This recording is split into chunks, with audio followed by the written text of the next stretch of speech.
Welcome to the Who, What, Why podcast. I'm your host, Jeff Schechtman.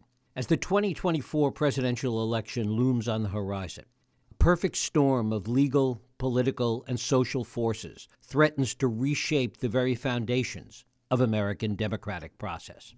While Democrats bask in the afterglow of a successful convention, my guest today warns that what happens in the 6 weeks after Election Day may be even more critical than the campaign itself. The election denial we witnessed in 2020 may have been just the tip of a very dangerous iceberg. David Daley, in his alarming new book, Anti-Democratic, argues that we're facing a potential crisis that could make the disputed 2000 election look like a minor hiccup in comparison. He warns of post-election chaos that could drag on for months, fueled by partisan actors strategically placed in county election boards. But Daley's concerns go beyond just the immediate election aftermath. He contends that we're dealing with a renegade ideological court, one that's the culmination of a half-century-long conservative campaign to reshape America's electoral landscape. Perhaps most alarmingly, Daley suggests that our focus on these legal and political machinations is diverting attention from the ongoing erosion of voting rights themselves. Good poll numbers and convention success notwithstanding, he believes that we need to be very afraid, of the mechanics that make our democratic process work. This isn't new territory for Daley. He's the author of the national bestseller Rat-Fucked: Why Your Vote Doesn't Count. He's a senior fellow at Fair Vote and a former editor-in-chief of Salon.com. His work on gerrymandering and voting rights has appeared in numerous publications, including The New Yorker, The Atlantic, and The Washington Post. It is my pleasure to welcome David Daley here to the Who, What, Why podcast to talk about anti-democratic, inside the far right's 50-year plot to control American elections. David, thanks so much for joining us once again. Pleasure to be here, Jeff. Thanks for having me again. Well, it is a delight to have you back. As we look out, David, at the upcoming election, it seems that we see two very distinct dangers. One is the fundamental issue of getting people to vote and of allowing people to vote, and the impediments that numerous states have put in the way of voting. The other issue is this growing fear, which frankly I hear more about every day, of what the post-election situation might look like and the way that has been compromised. Talk a little bit about whether or not you see a nexus between those two things, and if so, what is it, and how long have we been leading up to this? That's a great question, Jeff. You could write several books in response. Let me try to be brief. Because we're going to have an election in November in which probably about 180 million Americans are going to vote. And the period that matters most might be the 6 weeks after that election, when we go through the long process of certification at county and state levels, a process that many Americans didn't know anything about until it became so contentious back in 2020. All of which leads up to the meeting of the electors in the Electoral College in the middle of December.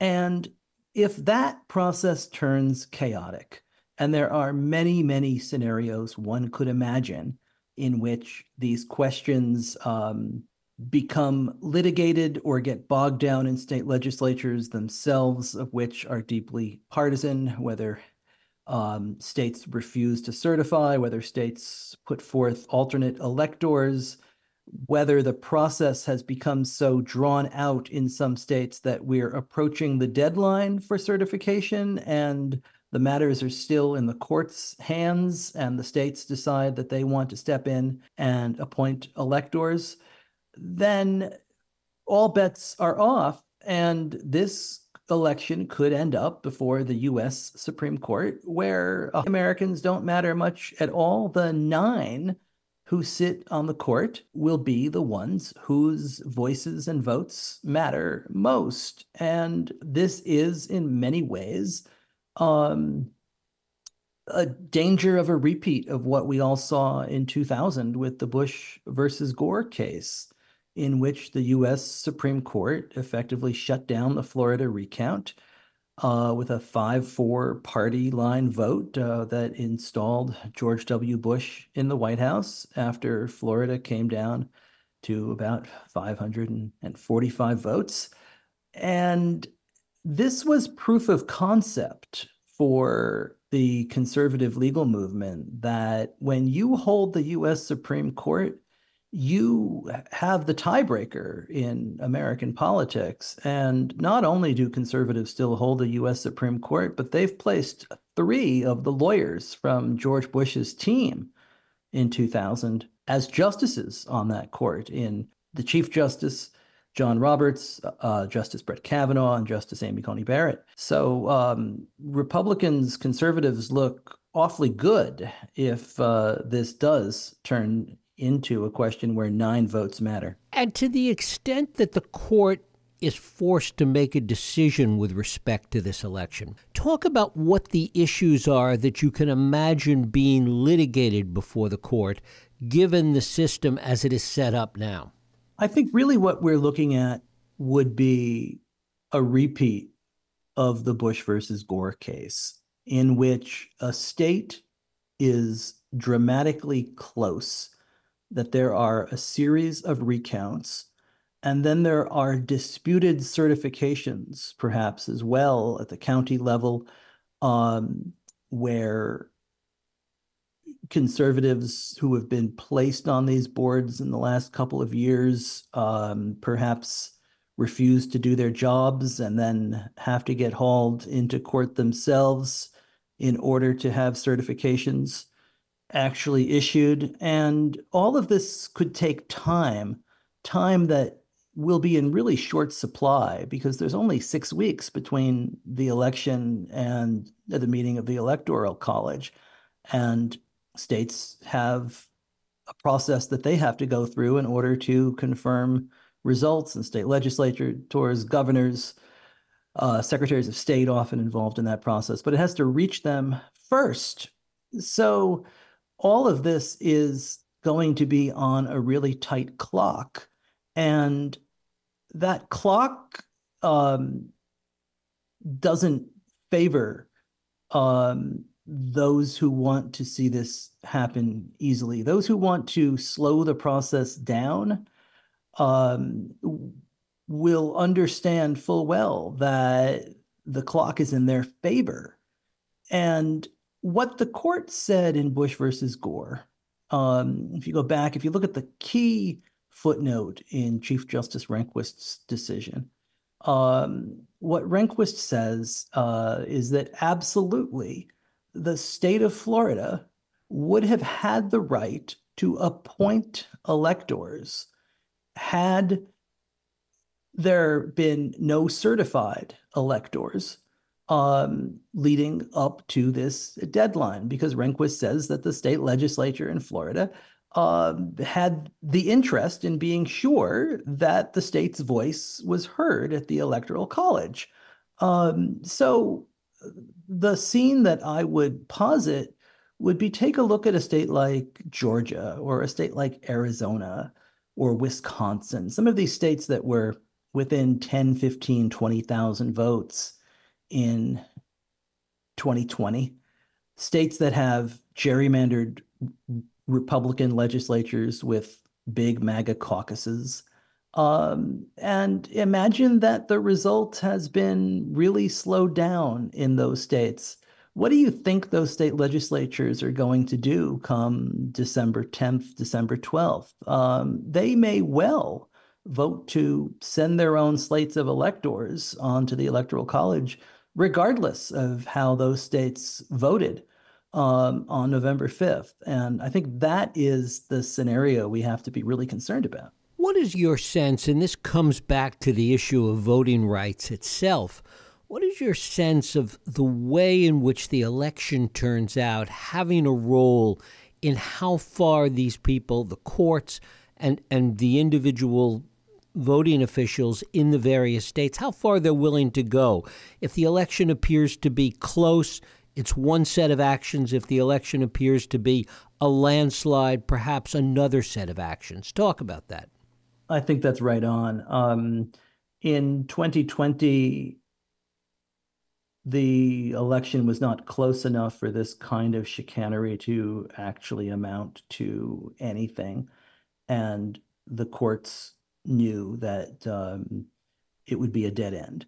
But if you're looking at one state and 547 votes, like Florida was in 2000, I would suggest all bets are off. In many ways, the best outcome for an easy certification and ratification would be a landslide one way or the other, in which the results are simply beyond dispute. Even in those cases where it appears to be beyond dispute, certainly a lot of these activities could be taken by officials in places like Arizona and Georgia, for example. Yes, I think that's right. I think we need to understand that certainly on the Republican side right now, that they are very actively getting ready for that 6 week period.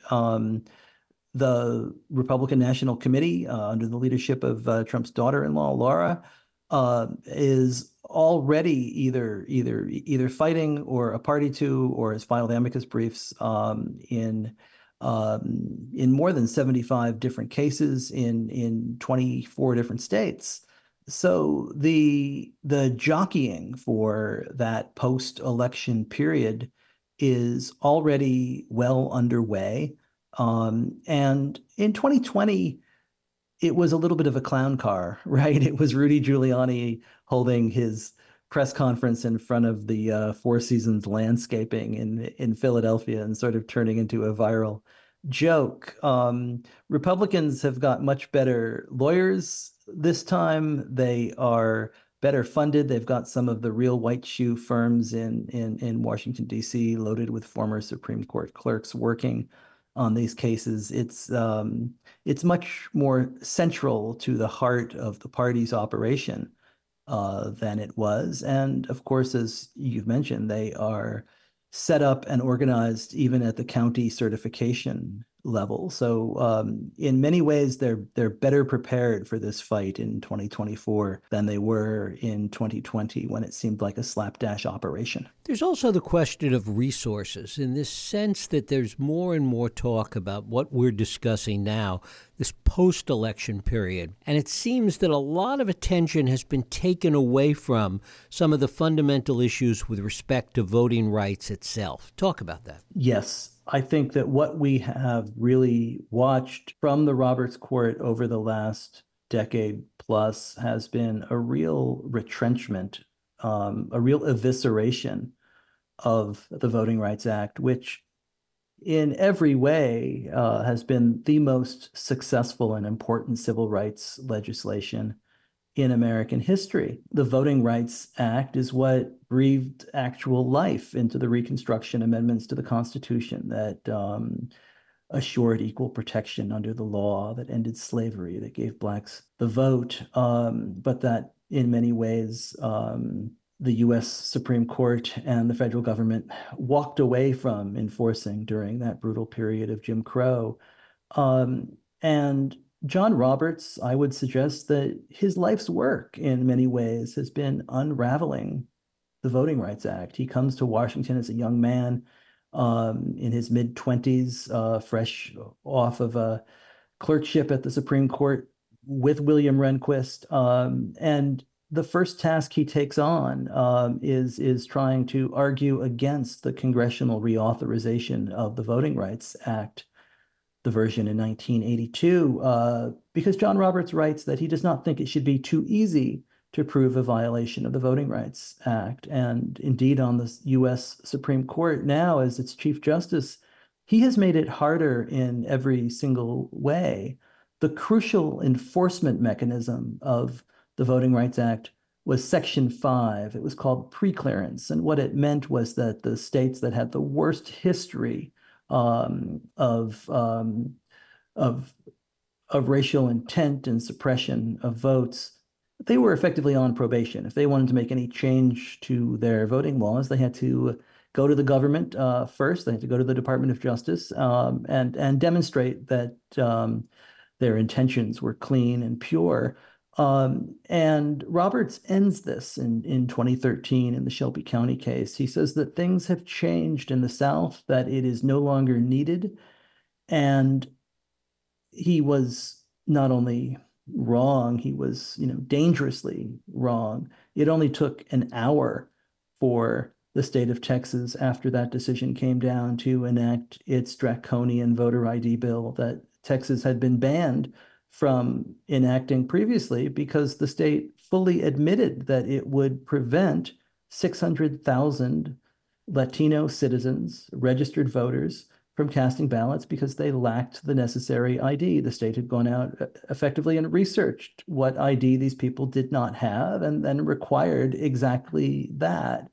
And what happened in Texas did not stay there. It spread across the South. It spread across those states, Georgia, Mississippi, Louisiana, Alabama, and outwards. And all of a sudden, once John Roberts removed the prison guard of preclearance, um, all of those evil, dark forces in American politics that John Roberts assured us were no longer there, they ran out. And I think we have seen them not only in the kinds of policies and voting procedures that have been changed across the South, but I think they have really, shown up in the Trump movement, and the current state of the Republican Party has an awful lot to do with what the Chief Justice unleashed. Do you think that there has been sufficient pushback, sufficient awareness, I guess, and pushback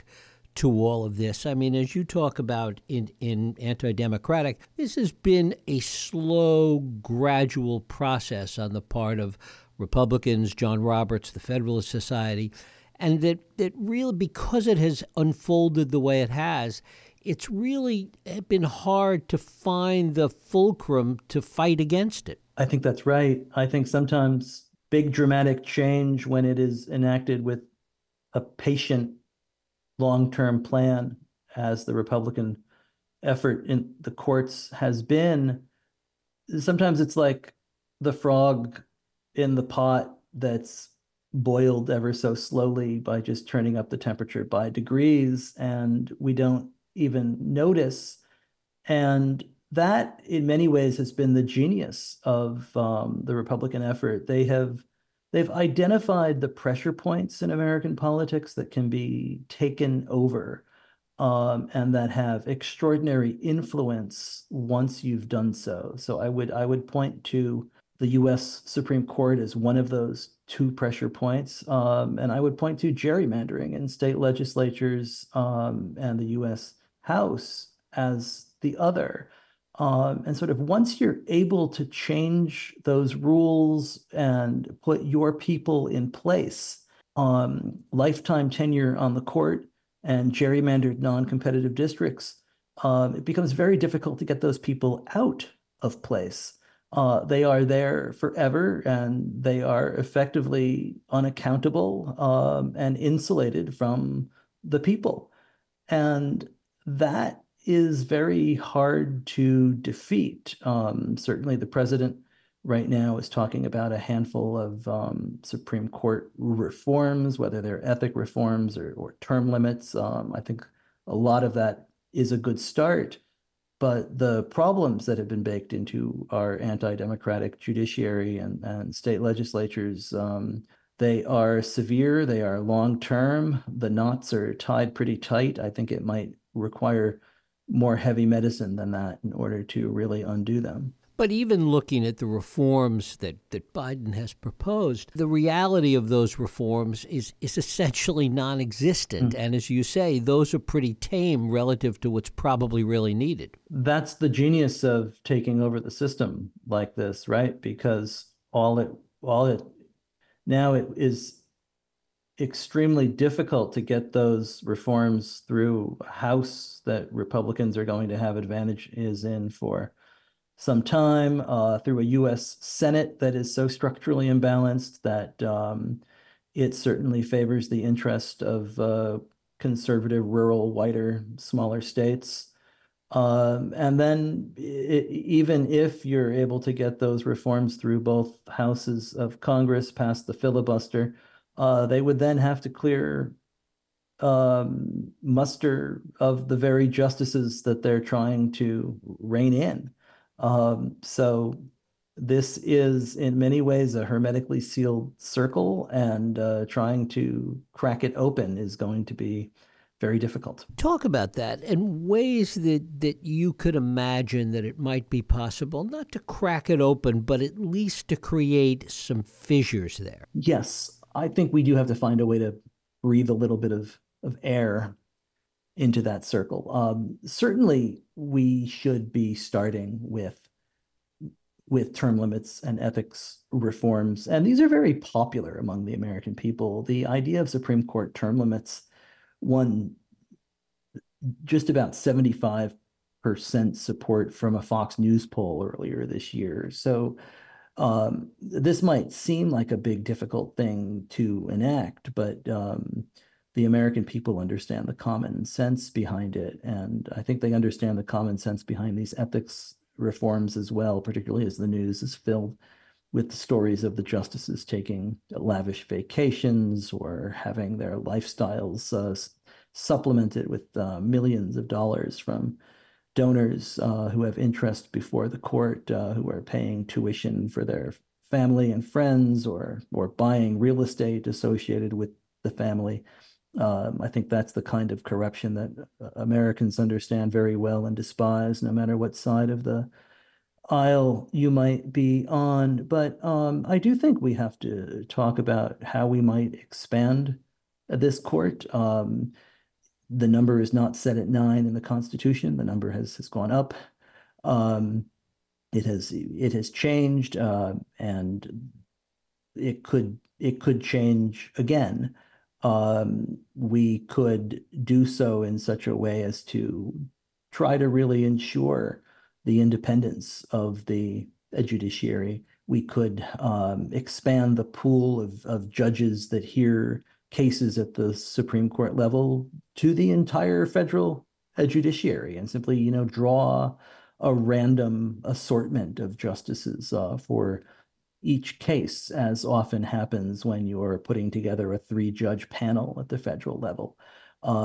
We could see more from Congress with regards to stripping jurisdiction of the court to rule on certain issues, and saying that Congress is where these questions ought to be decided. That what we're seeing right now is a court that is awarding itself more and more power. We saw that in the last term in the Chevron case, in which the court effectively gutted the ability of the executive and Congress to delegate power to federal agencies that have the expertise to really manage complicated issues. And it gave that power back to the courts, and judges don't understand these issues. They should not be the ones making these decisions. It ought to be the electeds, and ideally accountable electeds. I mean, Abraham Lincoln in his first inaugural, said that if the U.S. Supreme Court becomes the place that is determining policy on the important issues of the day, then Americans, he said, and I quote, have ceased to become their own rulers. And in many ways, we've arrived at that moment. And if we do not find a way to rein in a renegade ideological court, we may very well find ourselves no longer our own ruler. Based on the idea sometimes put forth that things have to get worse before they get better, does this situation that we're facing post-election have the potential to make things so contentious, so bad, create so much upheaval that may be the key to changing this whole process? You could be right. I mean, that kind of chaos really terrifies me, that kind of potential for political violence. I mean, I don't look forward to what those 6 weeks could be if they are that contentious. 24 years ago in Bush versus Gore, the nation really accepted the court's decision pretty easily. You had a Democratic candidate in Al Gore who almost immediately conceded and worked across the aisle to put the nation back together again. It's a very different nation 24 years later, and I'm not convinced that the process would go as smoothly, that the decisions would be accepted as easily, and whether so things could get really bad. If things get that bad, can they get better? Yes, but they can also continue to get worse. I do think that we need to be thinking really seriously about how we can reform these processes, so that this doesn't keep happening, because what we saw in 2020 is the potential to be even worse in 2024, and we have to get a handle on it. We can see what the pressure points are. It shouldn't be that complicated to fix. It is going to take people of good faith coming together in order to do it. David Daley, his book is Anti-Democratic: Inside the Far Right's 50-Year Plot to Control American Elections. David, I thank you so much for spending time with us. Thank you for having me on again, Jeff. Really appreciate it. Thank you. And thank you for listening and joining us here on the Who, What, Why podcast. I hope you join us next week for another Radio Who, What, Why podcast. I'm Jeff Sheckman. If you like this podcast, please feel free to share and help others find it by rating and reviewing it on iTunes. You can also support this podcast and all the work we do by going to whowhatwhy.org/donate.